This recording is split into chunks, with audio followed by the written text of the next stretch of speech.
Guys welcome to all math by Sandeep sir. दोस्तों मैं संजय आप सभी का मैथ बाई संदीप सर पे स्वागत करता हूं। तो कैसे हैं दोस्तों आप सभी? आशा करता हूं कि आप काफ़ी अच्छे होंगे दोस्तों।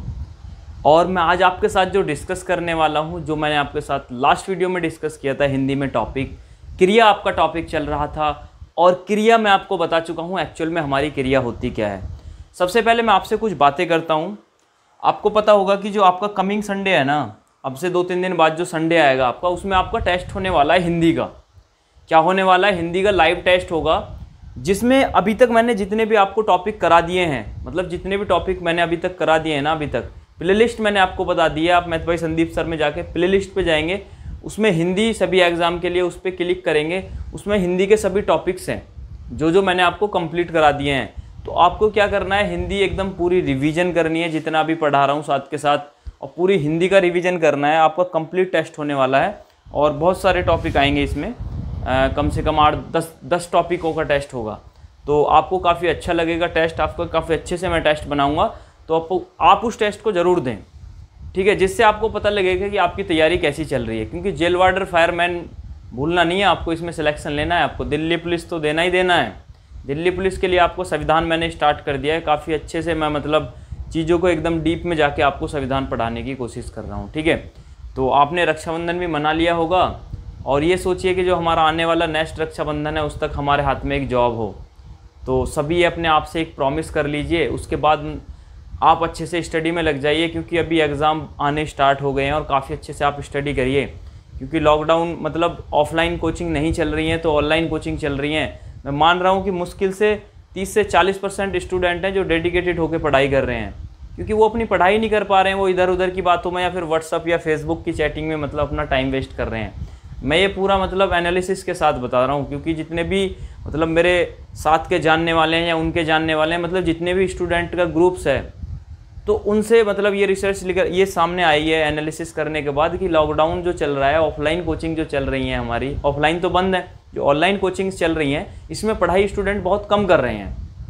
ये आप उन सब में मत आइए, आप अपनी अच्छे से स्टडी करिए, क्योंकि दिल्ली पुलिस में बहुत अच्छा मतलब कंपटीशन रहेगा, लेकिन इतना भी नहीं रहेगा कि नेगेटिव मार्किंग है प्लस ऑफलाइन कोचिंग कोई है नहीं, तो बच्चे इतने डेडिकेटिंग के साथ पढ़ाई नहीं कर पा रहे हैं। क्योंकि बिना किसी टीचर के बच्चे क्या है कि पढ़ते नहीं हैं। कोचिंग जाते थे तब तो एक माहौल अलग रहता था, लेकिन अब क्या है, जैसे सुबह उठते हैं वैसे ही सो जाते हैं। सबके लिए नहीं बोल रहा हूँ, कुछ स्टूडेंट हैं जो अच्छे से अपनी पढ़ाई कर रहे हैं नोट्स बना के। तो आप अच्छे से अपनी पढ़ाई करते रहिए, किसी भी चैनल को फॉलो करिए, लेकिन अपना एक एम उद्देश्य टारगेट सेट करके रखिए कि भाई इस बार हमें जॉब लेनी है। तो जो आने वाला रक्षाबंधन आएगा 1 साल बाद, तो उसमें आपके हाथ में एक जॉब हो, आपके पेपर क्वालिफाई हों, 1 से 2 पेपर। तो मैं आशा करता हूँ कि आपको मेरी बात समझ में आ गई होगी। अगर अच्छे से आप अपनी स्टडी में लग जाइए, काफ़ी आपको फ़ायदा होगा, और फिर ऐसा मौका कभी मिलेगा भी नहीं। Delhi police jail warder fireman, Delhi police ministerial, Delhi police head constable ATPO, DRDO, MTS, railway NTPC group D, मतलब इतने फॉर्म है। UPSI कितना बड़ा एग्ज़ाम है जो मतलब 4 साल 5 साल से वेट करते आ रहे हैं इसका, और वो आपको देने के लिए मिल रहा है, और आप उसको भी ऐसे ही गवा देंगे तो लाइफ टाइम पछताएंगे फिर। तो आप अपनी अच्छे से पढ़ाई करिए, जिससे कि आपको मतलब ये ना लगे कि काश मैं पढ़ लेता तो मतलब मेरा सिलेक्शन हो जाता। तो अच्छे से पढ़ाई करते रहिए, मतलब एकदम अच्छे से, क्योंकि सिलेक्शन लेना है इस बार डेफिनेटली। और अब आगे चलते हैं। मैंने जो आपके साथ हिंदी आपकी चल रही है, जो हिंदी में मैंने आपके साथ लास्ट टाइम डिस्कस किया था, वो मैं क्रिया डिस्कस कर रहा था। तो सबसे पहले दोस्तों मैंने आपको बताया था कि एक्चुअल में हमारी क्रिया होती क्या है। जहाँ पे किसी काम का करना या होना पाया जाए दोस्तों, वही क्या होती है, हमारी क्रिया होती है। उसके बाद मैंने आपको बताया था कि क्रिया के जो हमारे मुख्यतः भेद 2 होते हैं। क्रिया हमारी मुख्यतः 2 प्रकार की होती है दोस्तों। कितने प्रकार की होती है क्रिया? मुख्यतः 2 प्रकार की होती है। सबसे पहले अगर हम बात करते हैं क्रिया कितनी, सकर्मक होता है पहला टाइप, और दूसरा होता है अकर्मक। और सकर्मक की अगर हम बात करते हैं तो दोस्तों उसमें क्या है कि कर्म आ रहा है, तो क्रिया को कंप्लीट होने के लिए दोस्तों कर्म की आवश्यकता पड़ती है दोस्तों सकर्मक में। और जो दूसरा टाइप होता है हमारा क्रिया का, उसको बोलते हैं हम अकर्मक क्रिया।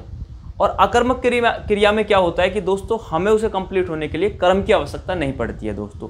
तो ये हो गए हमारे 2 मुख्यतः टाइप क्रिया के, और मैंने आपको डिटेल्स में बताई भी कि किस तरीक़ा से किस टाइप का क्या एग्जाम्पल होता है दोस्तों। जैसे उठना, बैठना, लौटना, दौड़ना, कूदना, सभी जहाँ पे भी आपको ना दिख जाए दोस्तों, वहाँ पे क्या होगी, हमारी क्रिया होगी। आपको इतनी बात आपको याद रखनी है। तो कभी कभी आपसे ना क्रिया के जो उपभेद होते हैं या इनको क्रिया के अदर 6 भेद बोल सकते हैं, इनसे भी आपसे एग्जाम में क्वेश्चन पूछे गए हैं। अगर यूपी पुलिस की बात करें तो यहीं से डायरेक्टली क्वेश्चन उठता है कि ये कौन सी क्रिया का टाइप है, कौन सा क्या है। तो दोस्तों आज हम आगे क्रिया के टॉपिक को बढ़ा रहे हैं। आज क्रिया एकदम फिनिश हो जाएगा। किसी भी बुक के आप क्वेश्चन लगाएंगे तो आज मैं आपके क्रिया के क्या उपभेद बताने वाला हूँ। ये भी क्रिया के भेद ही हैं। तो सबसे पहले जानते हैं ये कितने प्रकार के होते हैं। मुख्यतः क्रिया 2 प्रकार की होती है, मैंने आपको लास्ट वीडियो में भी बताया है और आज भी मैंने आपको रिवीजन करा है। उसके बाद क्या है कि आज बता रहा हूँ क्रिया के उपभेद। तो सबसे पहले जानते हैं कि ये हमारे उपभेद कितने होते हैं। दोस्तों टोटल हमारे 6 उपभेद होते हैं। कितने होते हैं? 6 होते हैं। इन 6 को आपको पढ़ना है कि एक्चुअल में हमारा पहला कौन सा है, दूसरा कौन सा है, और इनके बारे में जो हमारे उदाहरण बनते हैं ना वो आपको पढ़ना है दोस्तों। मतलब आप ना अच्छे से आप नोट्स बना के पढ़ेंगे तो चीज़ें आपको क्लियर होंगी डीप में। तो सबसे पहले अगर बात करते हैं क्रिया के उपभेद, अगर हमारा पहला उपभेद होता है जिसको प्रेरणार्थक क्रिया बोलते हैं। क्या बोलते हैं? प्रेरणार्थक क्रिया बोलते हैं दोस्तों। अब आपको बस पहले ये जानना है कि इसमें होता क्या है। प्रेरणार्थक क्रिया क्या होती है? इसमें क्या होता है कि कर्ता कौन होता है, जो मतलब जो काम करता है वो कर्ता होता है, ठीक है, जिस पे किया जाए वो कर्म होता है। इसमें क्या होता है, प्रेरणार्थक क्रिया में जो कर्ता होता है ना वो स्वयं काम नहीं करता बल्कि अपने काम को किसी दूसरे पे करवाता है। अगर आपको ऐसा कोई सेंटेंस या ऐसा कोई सेंस दिख रहा है तो दोस्तों वहाँ पे हमारी प्रेरणार्थक क्रिया होगी। बात समझ में आई? मतलब कर्ता काम को स्वयं न करके दूसरों पे करवाता है बल्कि। दूसरा होता है पूर्वकालिक। पूर्वकालिक क्रिया, कई बार यहाँ से क्वेश्चन पूछा गया है कि पूर्वकालिक क्रिया, कोई आपको सेंटेंस लिख देगा जैसे कि राम खाना खाकर सो गया, राम खाना खाकर सो गया। तो इसमें पूछ लेगा आपसे कि इसमें क्रिया का कौन सा उपभेद, मतलब क्रिया का कौन सा टाइप इसमें यूज हुआ है। खाना खाकर सो गया, मतलब सोना भी क्या है, हमारी क्रिया है, और खाना खाना भी क्या है, हमारी क्रिया है। तो दोस्तों क्या है कि पूर्वकालिक क्रिया है जो क्रिया के तुरंत बाद हो। मतलब जैसे एक क्रिया खत्म हुई हो उसके तुरंत बाद दूसरी क्रिया आ जाए तो दोस्तों उसको हम पूर्वकालिक क्रिया बोलेंगे। दोस्तों बात क्लियर आई? समझ में नहीं आई? उसके बाद नाम धातु की बात करते हैं। नाम धातु क्या होता है? जैसे संज्ञा या विशेषण नहीं होते हैं, अगर इनसे हम क्रिया बना रहे हैं, इनसे हम क्रिया का रूप दे रहे हैं तो दोस्तों वो क्या होगी, हमारी नाम धातु क्रिया होगी। जैसे अगर बात करते हैं कोई भी है तो जैसे अगर गुण है तो गुणवान हो गया। मतलब संज्ञा या विशेषण से जहाँ पे भी क्रिया बनेगी उसको हम नाम धातु या फिर नाम धातु क्रिया उसको बोलेंगे, ठीक है। उसके बाद आता है संयुक्त क्रिया। संयुक्त के आप नाम से ही पहचान कर पा रहे होंगे कि संयुक्त रूप से बैठक बुलाई गई। संयुक्त क्या होता है दोस्तों? मतलब मिलाप होता है 2 चीज़ों का। तो संयुक्त क्रिया क्या होती है? जहाँ पे भी क्या है कि 2 क्रिया का मिलन हो आपस में, 2 क्रिया हो आपस में मिलन हो। इन सभी के ना उदाहरण देके मैं आपके साथ डिस्कस करने वाला हूँ। अभी आप ये मत सोचिए कि मैं ऐसे आपको डेफिनेशन बता रहा हूँ और आप मतलब आपको समझ में नहीं आ रहा है तो आप वीडियो छोड़ के चले जाएं। वीडियो लास्ट तक देखिए, एक एक चीज़ आपको क्लियर होगी। अगर आपको क्लियर नहीं होती है तो आप कमेंट बॉक्स में मुझे बताएंगे, मैं डेफिनेटली आपका डाउट क्लियर करूँगा। कोई भी डाउट हुआ करे आप पूछा करें बड़े आराम से। उसके बाद आता है द्विकर्मक क्रिया। द्विकर्मक क्रिया क्या होती है दोस्तों? जिसमें 2 कर्म हो, जिसमें कितने हो? 2 कर्म हो। और सहायक क्रिया क्या होती है दोस्तों? जो क्या होती है हेल्पिंग वर्ब, इसको इंग्लिश में बोल सकते हैं, जो क्या है कि मतलब सहायक क्रिया के रूप में यूज हो। तो ये अभी मैंने आपको 6 क्रिया के उपभेद बताए। सबसे पहला प्रेरणार्थक बताया, पूर्वकालिक बताया, संयुक्त बताया, द्विकर्मक बताया, सहायक क्रिया बताई और हमारी कौन सी नाम धातु क्रिया बताई। ये 6 मैंने आपके साथ क्रिया के उपभेद डिस्कस किए। अब इन सभी के क्या है कि इनके अंदर क्या क्या है, इनकी डेफिनेशन क्या है और इसके किस टाइप के इसके उदाहरण बनते हैं, प्रैक्टिकली आपको बिल्कुल एकदम समझाने की कोशिश करूंगा दोस्तों। वीडियो को आप लास्ट तक देखते रहेंगे। और सबसे जो पहला टाइप है प्रेरणार्थक क्रिया, उसकी तरफ हम चलते हैं दोस्तों। देखिए सबसे पहले अगर हम बात करते हैं प्रेरणार्थक क्रिया, तो कर्ता कार्य को स्वयं नहीं करता बल्कि करवाता है। कर्ता जो होता है ना वो कार्य को स्वयं नहीं करता बल्कि करवाता है। जैसे लिखना, मतलब मैं लिख रहा हूँ तो दोस्तों लिखना क्या है कि मतलब मैं खुद अपने काम को कर रहा हूँ। अगर आप सपोज करिए जैसे आपको कोई काम मिला, आप जब 9th-10th में होंगे तो आपको फाइल्स मिलती होंगी प्रैक्टिकल की बनाने के लिए। तो उन फाइल को बनाने के लिए आप खुद ना बनवा के अपने किसी भाई बहन से बनवाते थे। तो दोस्तों वहाँ पे अगर हम क्रिया की बात करें ना तो लिखवाना, तो आप क्या कर रहे हैं, खुद नहीं लिख रहे हैं लेकिन किस पे, दूसरे पे लिखवा रहे हैं। तो दोस्तों लिखवाना वहां पे शब्द हम यूज करते थे। तो दोस्तों लिखवाना क्या है, हमारी प्रेरणार्थक क्रिया है। एकदम क्लियर हो गया होगा दोस्तों। एक बार देखिए यहाँ पे, देखिए कर्ता कार्य को स्वयं नहीं करता बल्कि करवाता है। देखिए जैसे धुलवाना, भाई धुलना तो हो गया खुद, लेकिन धुलवाना, अगर कपड़े तुम किसी और पे अपने धुलवा रहे हो तो दोस्तों समझ लीजिए कि वो प्रेरणार्थक क्रिया है हमारी वहाँ पे।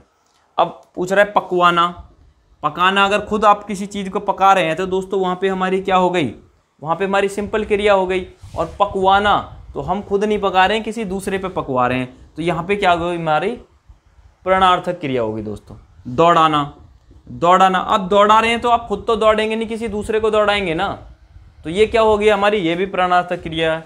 दौड़वाना, तो ये भी क्या है, हमारी सभी प्रेरणार्थक क्रिया है। तो आप समझ सकते हैं जहाँ पे भी आपको क्रिया, ऐसी क्रिया दिख रही है जिसमें कि उसका सेंस निकल रहा है, वो काम को खुद नहीं कर रहा है, किसी दूसरे पे करवा रहा है, तो आप 102 बार इनका प्रैक्टिस लिख के करेंगे ना तो डेफिनेटली आपको चीज़ें क्लियर हो जाएंगी, एकदम आप भूलने वाले हैं नहीं। अब देखिए, अभी कभी कभी इसमें क्या है कि आप पूछ लेता है, आपको उदाहरण दे देगा। सबसे पहले जैसे धुलवाना दे दिया, तो धुलवाना आपको दे देगा, आपसे पूछ लेगा कि ये प्रेरणार्थक का तो टाइप है लेकिन कौन सा है, प्रथम प्रेरणार्थक है या द्वितीय प्रेरणार्थक है।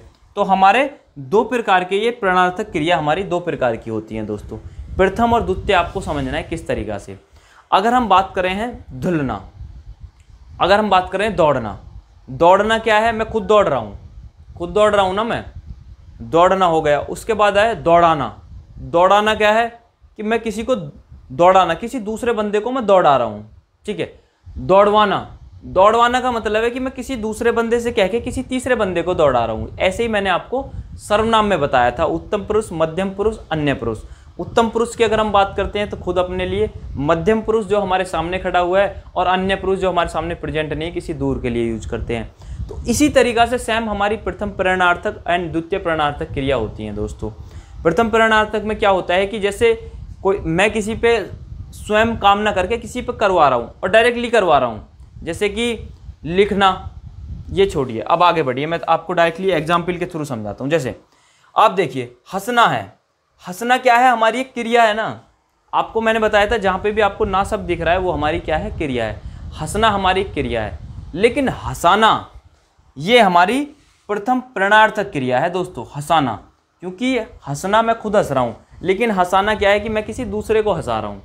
मतलब अगर रोना है, रोना हो गया, तो रोना क्या है कि क्रिया है, लेकिन रोना मेरे खुद के सेंस में मैं यूज कर रहा हूँ, मैं खुद रो रहा हूँ।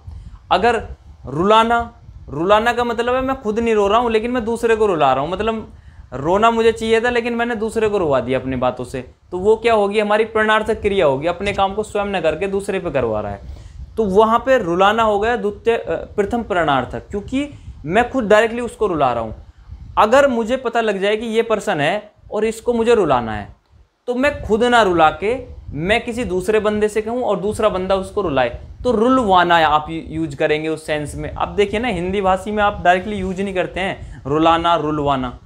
तो रुलवाना क्या हो गया दोस्तों, हमारा द्वितीय प्रेरणार्थक हो गया, क्योंकि कोई दूसरा पर्सन आके उसको रुला रहा है। देखिए उसी तरीका से हंसना हमारी एक क्रिया है और हंसाना हमारी प्रथम प्रेरणार्थक क्रिया है, क्योंकि जो खुद एक बंदा है वो दूसरे बंदे को हंसा रहा है।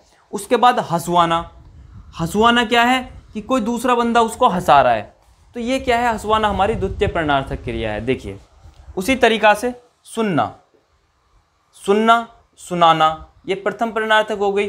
सुनवाना ये होगी हमारी द्वितीय प्रेरणार्थक। मतलब जहाँ पे भी वाना शब्द दिख जाए तो वहाँ तो द्वितीय प्रेरणार्थक होगी ही होगी आपको। अगर सिंपल क्रिया दिख रही है, दोहना क्रिया, धुलाना, तो ये क्या होगी हमारी प्रथम प्रेरणार्थक। यहाँ पे धुलवाना लिखा हुआ है, ये होगी हमारी द्वितीय प्रेरणार्थक। तो अभी आपको बात समझ में आई कि हमारी जो क्रिया होती के जो उपभेद होते हैं वो 6 होते हैं। जो हमारा सबसे पहले प्रेरणार्थक क्रिया होती है उसमें क्या होता है कि कर्ता कार्य को स्वयं न करके बल्कि किसी दूसरे पे करवाता है, और उसके अंदर भी 2 टाइप होते हैं, पहला प्रथम प्रेरणार्थक, दूसरा होता है द्वितीय प्रेरणार्थक। प्रथम प्रेरणार्थक में डायरेक्टली अगर हम बोल देते हैं, खुद डायरेक्टली अगर मैं किसी काम को करवा रहा हूँ, जैसे आप है स्टूडेंट हैं तो पढ़ाना, पढ़ना हो गया, आप खुद के लिए यूज कर रहे हैं, ठीक है। पढ़ना, अगर मैं अपने लिए बात करता हूँ तो पढ़ना मैं खुद पढ़ रहा हूँ, लेकिन पढ़ाना, पढ़ाना मैं आपको डायरेक्टली पढ़ा रहा हूँ ना, अगर मेरे सामने आप बैठे हुए हैं, पढ़ाना। और लेकिन तीसरा शब्द इसमें यूज करेंगे पढ़वाना। तो मतलब मैं खुद ना पढ़ा के किसी दूसरे पर्सन से आपको पढ़वा रहा हूँ। तो पढ़ना क्या हो गया, हमारी क्रिया हो गया, पढ़ाना हमारा प्रथम परिणार्थक हो गया और पढ़वाना दोस्तों हमारा द्वितीय परिणार्थक हो गया। अब तो आपको क्लियर हो ही गया होगा। और यहाँ से यूपी पुलिस में क्वेश्चन पूछा गया था, इसी वजह से मैंने आपको इतना डिटेल में बताया है और 2-3 एग्जाम्पल लेके मैंने आपको बताए हैं एकदम देसी तरीके से। तो आप मुझे बताएं कि आपको ये समझ में आई नहीं है। अब आगे चलते हैं, जो इसके और 5 टाइप हैं उनकी तरफ आगे चलते हैं और 1 बाय 1 डिस्कस करते हैं। बने रहिए दोस्तों मेरे साथ। देखिए तो दोस्तों आगे चलते हैं, जो हमारे क्रिया के आगे के जो उपभेद हैं उनकी तरफ चलते हैं। परिणार्थक क्रिया कंप्लीट हो चुका है, एकदम अच्छे से आपको समझ में आ गया होगा। दोस्तों पूर्वकालिक क्रिया क्या होती है, पूर्वकालिक क्रिया क्या होती है, आपसे क्या करेगा, अगर एग्जाम में क्वेश्चन पूछेगा, आपको कोई एक सेंटेंस दे देगा, एक कोई वाक्य दे देगा और आपसे पूछ लेगा कि आप इसमें पूर्वकालिक क्रिया बताइए, इसमें पूर्वकालिक क्रिया कौन सी है।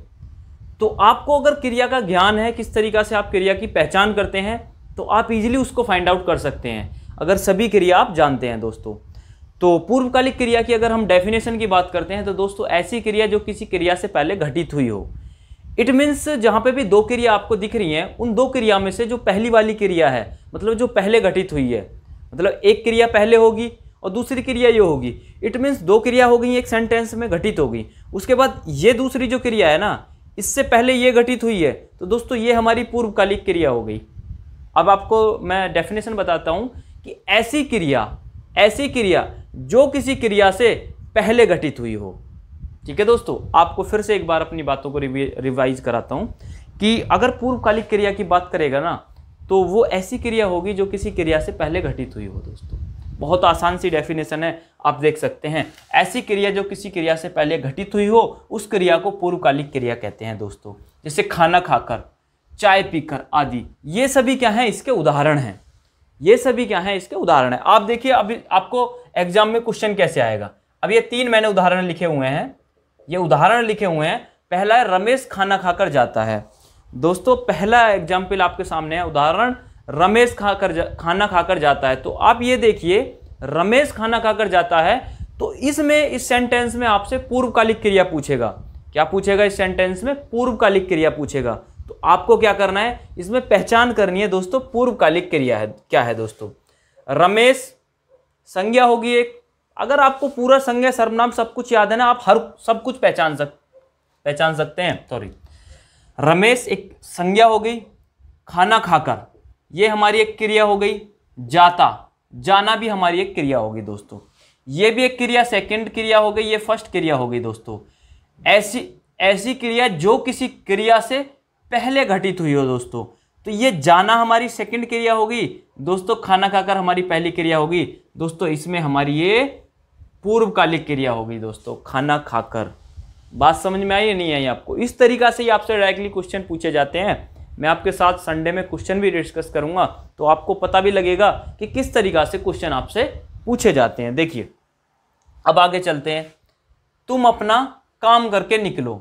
दोस्तों निकलना भी क्या है, एक क्रिया है, निकलो निकलना, और काम करके, तो काम करके भी एक क्रिया है दोस्तों। तो ये काम करके जो होगी यहाँ पे हमारी, इसको हम पूर्वकालिक क्रिया बोल सकते हैं। क्या बोल सकते हैं इसको? पूर्वकालिक क्रिया बोल सकते हैं। अब आपको बात तो समझ में आ ही रही होगी दोस्तों कि हमारी पूर्वकालिक क्रिया क्या होती है। बिल्कुल आसान सी डेफिनेशन है, जहाँ पे भी 2 क्रिया होंगी और जो पहली वाली क्रिया होगी उसको हम पूर्वकालिक क्रिया बोलेंगे, क्योंकि वो किसी दूसरी क्रिया से पहले घटित हुई है। डेफिनेशन याद है और क्रिया पहचानना है, तो बस फिर तो कुछ बचा ही नहीं है इसमें। देखिए वे चाय पीकर गए मतलब गया, तो ये भी एक क्रिया है, जानने के सेंस में बात कर रहा है दोस्तों। उसके बाद चाय पीकर, तो दोस्तों चाय तो क्या होगी हमारी, एक संज्ञा होगी, लेकिन पीकर तो दोस्तों ये क्या होगी हमारी पूर्वकालिक क्रिया होगी दोस्तों। अब आपको बात समझ में आ गई होगी दोस्तों कि ऐसी क्रिया जो किसी क्रिया से पहले घटित हुई हो दोस्तों, उसको पूर्वकालिक क्रिया बोलते हैं। इस क्रिया से भी क्वेश्चन पूछा गया है यूपी पुलिस 2018 और 19 में जो पेपर हुए थे उसमें। तो आप काफ़ी अच्छे से इसको पढ़ें, नोट्स बना के। अगर समझ में नहीं आए तो कमेंट बॉक्स में मुझे ज़रूर बताएं, मैं आपको फुल एक्सप्लेन करूँगा नेक्स्ट वीडियो में, ठीक है। ये हमारी आपकी कंप्लीट होगी पूर्वकालिक क्रिया हमारी क्या होती है दोस्तों। आगे चलते हैं, जो नेक्स्ट क्रिया है उसको हम नाम धातु क्रिया फिर नाम बोध क्रिया भी उसको बोलते हैं। नाम धातु क्रियाएं या फिर नाम बोध क्रिया भी इनको हम बोल सकते हैं दोस्तों। इसमें क्या होता है, नाम बोध क्रियाएं, आप इसको मतलब इसके वर्ड से ही इसकी डेफिनेशन निकाल पा रहे होंगे कि अगर कोई नाम लिखा हुआ है, नाम वो तो या तो संज्ञा हो या फिर विशेषण हो। अगर संज्ञा या विशेषण से हमारी क्रिया बन रही है दोस्तों, तो वो हमारी नाम बोध क्रिया होगी दोस्तों, नाम धातु क्रिया होगी दोस्तों हमारी। बिल्कुल आसानी से आप समझ सकते हैं। जैसे रंग होता है हमारा, जैसे हमारा क्या होता है, रंग। रंग क्या है आप बताइए, रंग क्या है आप देख लीजिए। या तो इसको आप संज्ञा मान लीजिए या फिर आप इसको विशेषण मान लीजिए। ठीक है, मैंने मान लिया कि ये संज्ञा है, तो दोस्तों इस रंग से ही हमारा क्या बन गया, रंगना बन गया। तो ये रंगना जो हमारी दोस्तों जो संज्ञा बनी, अगर इससे सॉरी जो रंगना हमारी जो क्रिया बनी है ना दोस्तों, ये रंग से ही बनी है। रंग क्या है, हमारा धातु है, मूल शब्द है। अब रंगना हमारी एक क्रिया होगी, तो ये रंगना क्रिया कौन सी है दोस्तों, आप देख सकते हैं संज्ञा या फिर विशेषण से बनी है, तो ये दोस्तों नाम धातु या फिर नाम बोध हमारी क्रिया हो गई। बात समझ में आई या नहीं आई? देखिए एक बार फिर से अपनी बातों को एक्सप्लेन करता हूँ। नाम धातु क्रियाएं या फिर नाम बोध क्रियाएं संज्ञा अथवा विशेषण के साथ, संज्ञा अथवा विशेषण के साथ क्रिया जोड़ने से नाम बोधक क्रिया बनती है दोस्तों। नाम बोधक या नाम धातु क्रिया बनती है। जहां पे भी आपको संज्ञा दिख जाए, ठीक है, जहां पे भी आपको संज्ञा दिख जाए और विशेषण दिख जाए जो उसके साथ क्रिया जुड़ रही है, तो दोस्तों वो कौन सी होगी, हमारी नाम बोध क्रिया होगी दोस्तों। ठीक है, या फिर इसकी दूसरी डेफिनेशन भी लिख सकते हैं आप, अगर ये भी आपको याद नहीं रखते हैं, ऐसी क्रिया जो संज्ञा अथवा विशेषण से बनाई गई है तो उसको हम नाम बोध या नाम धातु क्रिया कहते हैं। देखिए बिल्कुल आसान सा एग्जाम्पल है, यहाँ पे आपको संज्ञा या विशेषण लिखा हुआ होगा और ये हमारी यहाँ पे क्रिया बन रही है। देखिए जैसे हाथ है, अब हाथ क्या है, ये हमारा हाथ है, ये एक हमारी संज्ञा है ना, क्या है, संज्ञा। अगर इस हाथ से कोई सी भी हमारी क्रिया बनेगी तो दोस्तों वो हमारी कौन सी होगी, नाम धातु क्रिया होगी। इस हाथ से नहीं, अगर किसी भी संज्ञा से हमारी कोई भी क्रिया बन रही है तो दोस्तों वो नाम धातु क्रिया होगी। ऐसी क्रिया जो किसी संज्ञा अथवा विशेषण से बनाई गई हो उसको हम नाम धातु क्रिया फिर या नाम बोध क्रिया कहते हैं। हाथ से हमने बना दिया हथियाना, तो दोस्तों हथियाना हमारी एक क्रिया हो गई, लेकिन हथियाना में दोस्तों हथियाना जो हमारा बना है, हाथ से बना है, तो हथियाना क्या हो गया, हमारी एक नाम बोध क्रिया फिर या फिर नाम धातु क्रिया होगी। कौन सी, नाम धातु क्रिया होगी दोस्तों। कितना आसान है। अगर आप चीज़ों को मतलब आपस में लिंक करके पढ़ते हैं ना, तो पूरी हिंदी या फिर पूरा कोई भी सब्जेक्ट पढ़ लेंगे और आपको कोई भी प्रॉब्लम क्रिएट नहीं होगी। तो मेरा ये मानना है कि आप चीज़ों को थोड़ा अच्छे से पढ़ें, जिससे कि आपका एग्जाम में क्वेश्चन गलत ना हो, क्योंकि एग्जाम में जो क्वेश्चन पूछता है वो एकदम मतलब थोड़ा डीप में जाने की कोशिश करता है। अगर एग्जाम को मॉडरेट टू डिफिकल्ट बनाने की कोशिश करेगा एग्जामिनर। जैसे गर्म है, जैसे गर्म की बात करते हैं तो गर्म आपको पता लग गया कि गर्म क्या है, एक हमारा विशेषण है।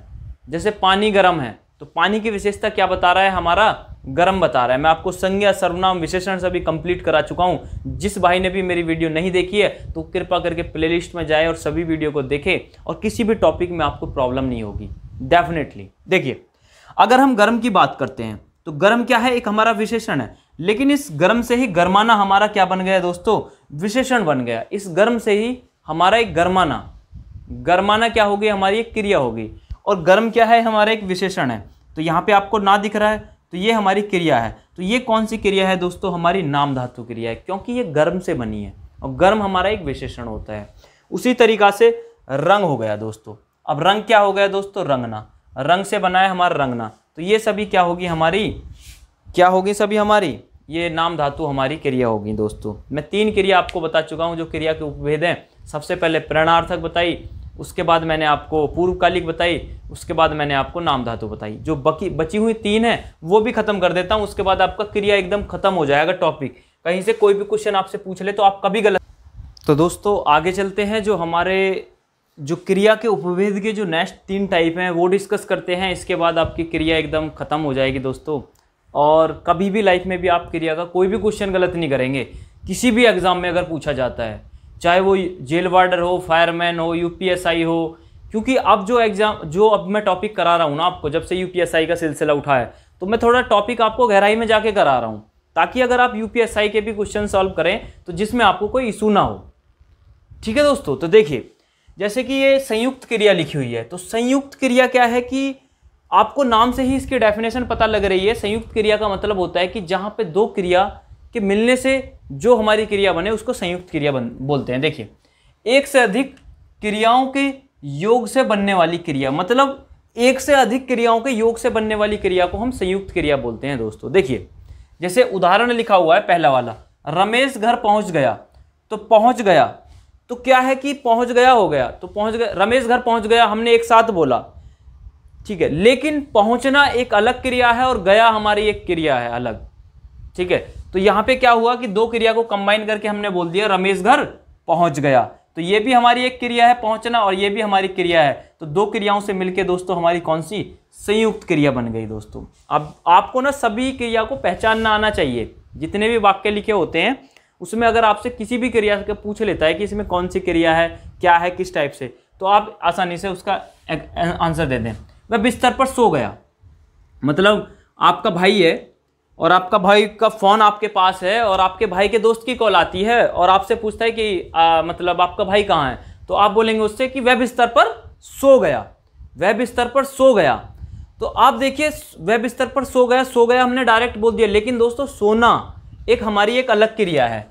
सो गया यह भी हमारी एक अलग क्रिया है और ये भी हमारी एक अलग क्रिया। इट मीन्स दो क्रिया को कंबाइन करके हम यहाँ पे बोल रहे हैं। तो दोस्तों ये कौन सी होगी, हमारी संयुक्त क्रिया होगी। बिल्कुल आसानी से आपको समझ में आ गई होगी कि एक से अधिक क्रियाओं के योग से बनने वाली क्रिया को हम दोस्तों संयुक्त क्रिया बोलते हैं दोस्तों। बिल्कुल आसानी से आपको बात समझ में आ गई होगी। देखिए आगे बढ़ते हैं। जो नेक्स्ट टाइप है उसका द्विकर्मक क्रिया।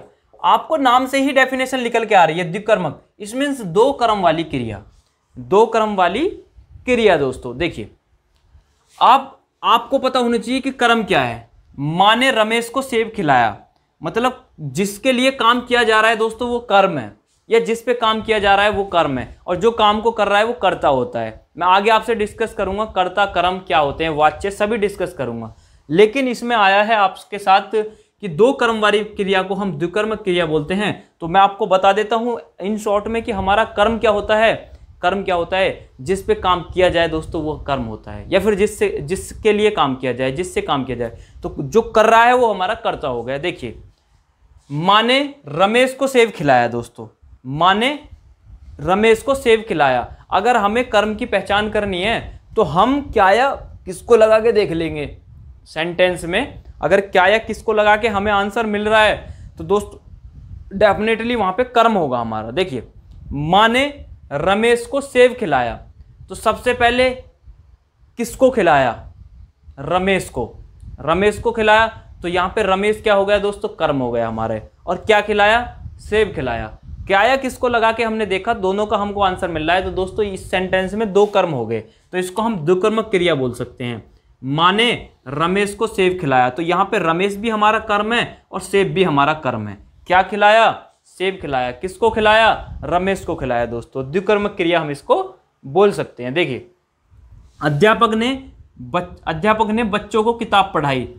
किसको पढ़ाई, बच्चों को। क्या पढ़ाई, किताब पढ़ाई। दोनों का आपको आंसर मिल रहा है दोस्तों, द्विकर्मक क्रिया होगी दोस्तों। ये भी हमारा कर्म है, ये भी हमारा कर्म है। बाकी मैं आपसे डिटेल में जब कर्ता कर्म और वाच्य आपके साथ डिस्कस करूंगा ना, तब तो आपको एकदम डीप में मैं जाके आपको बताऊंगा, तब तो आपको कोई इशू ही नहीं होगा। बट अभी आप इतना याद रखिए, आपको कोई सेंटेंस दे देता है कि माँ ने रमेश को सेब खिलाया, तो इसमें हमारी कौन सी क्रिया है। आपको ऑप्शन में 4 क्रिया के नाम दे देगा, संयुक्त क्रिया, द्विकर्मक क्रिया, पूर्वकालिक क्रिया, नाम धातु क्रिया। तो आप बोल देंगे दोस्तों ये हमारी क्या है, द्विकर्मक क्रिया है, क्योंकि यहाँ पे दो हमारे कर्म है। देखिए तो अध्यापक ने बच्चों को सेब खिलाया, तो इसमें भी बच्चों भी हमारे कर्म है और किताब भी हमारे कर्म है। मतलब किसको पढ़ाया, बच्चों को। क्या पढ़ाई, किताब पढ़ाई। तो क्या है, किसको, दोनों का आंसर मिल रहा है। तो हमारे दोस्तों दो कर्म हो गए यहाँ पे। देखिए लास्ट टाइप है हमारी सहायक क्रिया, जिसको हम हेल्पिंग वर्ब बोलते हैं। क्या बोलते हैं, हेल्पिंग वर्ब। आपने इंग्लिश जो ग्रामर पढ़ी होगी जिस भी भाई ने, तो हेल्पिंग वर्ब काफ़ी सुना होगा और काफ़ी पढ़ा होगा। लेकिन आज हेल्पिंग वर्ब मैं बताता हूँ एक्चुअल में क्या होती है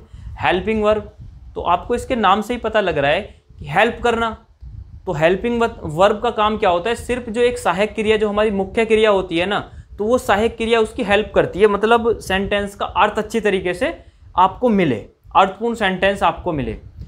बस सहायक क्रिया का इतना ही काम होता है कि वो सेंटेंस के साथ मिलने के बाद ना, मतलब उसका अर्थ स्पष्ट तरीका से कर देती है और मुख्य क्रिया को पूरा कर देती है। जैसे मैं घर जाता, मैं घर जाता, तो यहाँ पे मैं घर जाता लिखा हुआ है, लेकिन मैं घर जाता अगर मैं लिख देता तो इसमें कोई सेंस नहीं बनता, अच्छे तरीके से आप सेंटेंस को नहीं समझ पाते। मैं घर जाता हूँ, तो दोस्तों जाना हमारी एक मुख्य क्रिया हो गई, और हूँ क्या हो गई हमारी दोस्तों, यहाँ पे हमारी सहायक क्रिया होगी। दोस्तों सहायक क्रिया की हेल्प से हमने सेंटेंस का जो अर्थ है वो अच्छी तरीके से जाना, और जो हमारा क्या है जाना शब्द है, हमें पता लग गया कि ये हमारी क्या है क्रिया है, मुख्य क्रिया को पूरा करती है। अगर मैंने यहाँ पे हूँ लगा दिया तो ये मुख्य क्रिया जो है ये भी हमारी पूरी होगी। दोस्तों सहायक क्रिया क्या होती है, डेफिनेशन देखिए, मुख्य क्रिया को पूरा करती है। डेफिनेशन नंबर 1 है। डेफिनेशन 2 है कि सहायक क्रिया मुख्य क्रिया के साथ प्रयुक्त होकर अर्थ को स्पष्ट एवं पूर्ण करने में सहायता करती है। अर्थ को मतलब पूर्ण अच्छे तरीक़ा से स्पष्ट करने में इसकी सहायता करती है। जैसे मैं घर जाता हूँ, तो इसमें हूँ क्या होगी दोस्तों हमारी, ये हूँ हमारी होगी सहायक क्रिया। और वे हंस रहे थे, हंसना क्या होगी हमारी क्रिया होगी, रहे थे क्या हो गए यहाँ पे हमारी सहायक क्रिया। रहे थे लगाने के बाद क्या हुआ कि हमारा जो अर्थ है वो पूरी तरीक़ा से इसका स्पष्ट हो गया। दोस्तों तो मैंने अपनी तरफ से आपको क्रिया पूरा कंप्लीट करा दिया है, क्रिया में आपका कुछ भी नहीं बचा है। और क्रिया के जो मुख्यतः 2 प्रकार की क्रिया होती है वो भी मैंने आपको बताया था। क्रिया के उपभेद हैं 6, वो भी आज आपको कंप्लीट करा चुका हूँ। दोस्तों अब आपका कोई भी डाउट क्रिया से रिलेटेड नहीं बचेगा। तो आप इन सबको ना, जितने भी मैंने आपको क्रिया व क्रिया के उपभेद बताए हैं दोस्तों, वो आपको क्लियर हो गए होंगे, मैं ऐसा मानता हूँ। और आप इन सब चीज़ों को रिवाइज करेंगे अच्छे तरीक़ा से। कोई भी डाउट आता है तो आप कमेंट बॉक्स में ज़रूर बताएंगे। और संडे को आपको टेस्ट होने वाला है, लाइव टेस्ट होगा, आप ज़रूर आइए उस टेस्ट में। काफ़ी अच्छे से मैं आपके साथ डिस्कस करूँगा क्वेश्चन, और क्वेश्चन आपके बनाऊँगा सारे प्रीवियस ईयर के। तो वीडियो कैसी लगी कमेंट बॉक्स में ज़रूर बताएं दोस्तों। और मिलते हैं आपसे नेक्स्ट वीडियो में। आपको संविधान की वीडियो आने वाली है, जो नेक्स्ट वीडियो आएगी, तो काफ़ी अच्छे से आप पढ़ते रहिए नोट्स बना के दोस्तों, एकदम बेस आपका क्लियर हो जाएगा। ठीक है, तो thank you, bye bye, take care दोस्तों, मिलते हैं आपसे नेक्स्ट वीडियो में।